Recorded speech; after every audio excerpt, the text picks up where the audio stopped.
Bonsoir la République. À première vue, je ne vais pas parler de ces soi-disant anciens tweets du Premier ministre nommé M. Fritz-William Michel qui exprimeraient déjà son amateurisme s'ils sont réellement authentiques.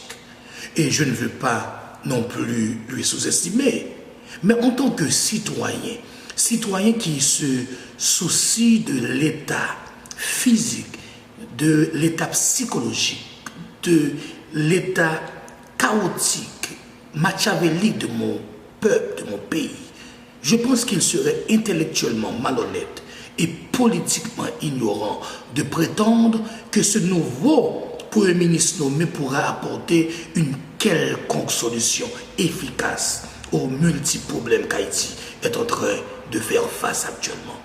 Et si on a la capacité de comprendre et d'analyser les raisons et les causes de ces problèmes-là, cet inconnu du couloir politique haïtien, ce novice, ce jeune loup, pourrait-il apporter une solution à la crise à laquelle que nous faisons face? Ne sommes-nous pas en train de jouer à la politique de l'autruche? Si docteur Guy Lafontaine n'a pas pu soigner le pays, si une bête de scène comme Maître Jean-Henri Seillant n'a pas pu séduire la République et que M. Lapin n'a pas pu manger ses carottes, alors ne serait-il pas difficile, voire impossible pour ce jeune Fritz-William Michel de mener la barque? Certes, il est jeune, il est vrai aux bien né, il est dit, il se déconnu de la classe politique. M. Fritz est un haut fonctionnaire de l'État qui occupait plusieurs postes dans l'administration publique comme directeur de cabinet, etc., directeur administratif et finances au ministère de l'Agriculture. Et il a dit aussi que le Premier ministre nommé fait partie actuellement du secteur privé. Bien, mais est-il capable de conduire la politique de la nation à ce moment douloureux, sachant qu'il sera responsable de la défense nationale face à plusieurs nations, face à la République dominicaine qui rêve d'accaparer notre cher Haïti à tout prix? Saura-t-il jouer un rôle fondamental dans la vie institutionnelle et politique du pays?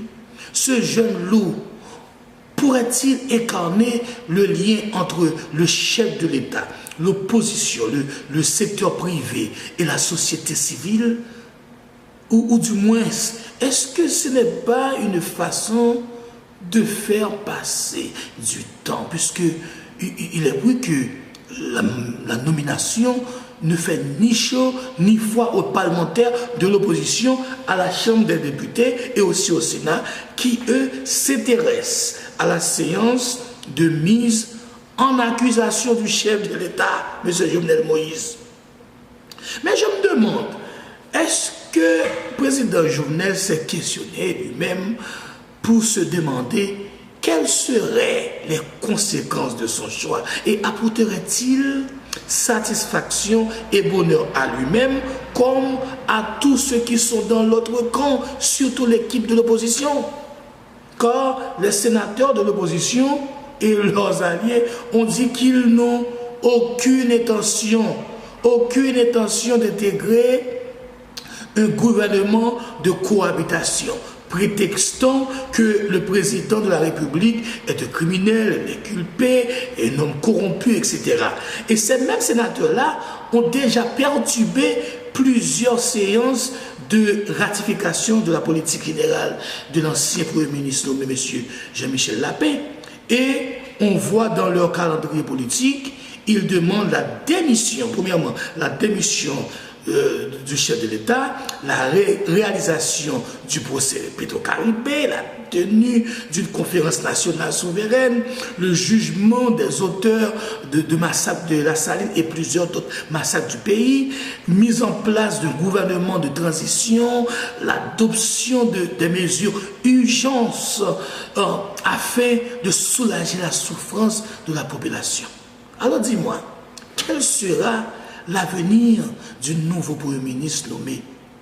De toute façon, sachant que le pays, sachant que la République a beaucoup d'hommes et femmes qui aiment le pays et qui sont prêts à donner un coup de main si on leur en demande.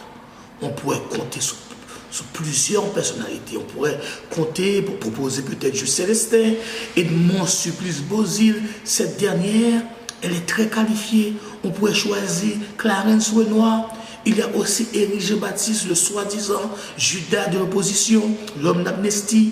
Il est un homme crédible, sérieux, qui pourrait apporter un très beau support à la République. Il y a aussi Gabriel Fortuné.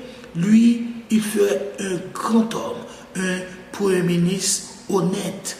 Un Premier ministre honnête. Alors, il y a aussi Mirland Hippolyte Maniga, et je dis souvent, si on veut refaire la valeur d'Haïti aux yeux des spectateurs nationaux et internationaux, on doit faire de Mirland Maniga, si elle veut, le Premier ministre de la République. Elle est très compétente, elle a pu accumuler plusieurs connaissances sur la politique, diplomatie, humanitaire, sociale, etc. Et il y a aussi l'animal politique, monsieur Joseph Lambert. Un bon ami de Yuri La Tortue, il connaît les stratégies, les stratagèmes de Yuri La Tortue. Il pourrait assurément accaparer l'opposition pour l'exécutif, pour Jovenel Moïse. Pourquoi pas choisir Joseph Lambert? Joseph Lambert ferait un puissant et Premier ministre dans une conjoncture sociopolitique et humanitaire extraordinaire comme celui-ci nous faisons face actuellement.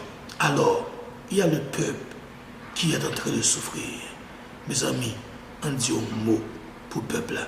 Pas faire aller mener venir, pas faire perdre du temps, c'est perdre du temps qui a fait là. Il faut le président Jovenel ouais que dans la conjoncture politique ça, le Premier ministre a choisi. Il peut passer, il est trop jeune.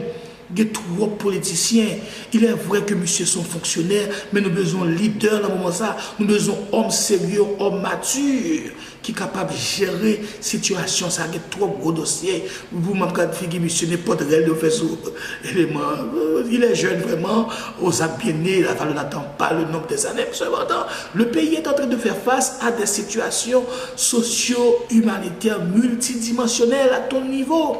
Alors, il faut un homme qui est capable de prendre des décisions fermes et pour pas que sénateur, député, n'importe qui capable de pression, etc. Comme ça, son mec qui est capable de gérer les problèmes dans le besoin. Alors, le président, repensez parce que nous avons choisi, une fois, c'est pour gérer les problèmes. Non, moi c'est plus que ça, non. Bye bye, à la prochaine.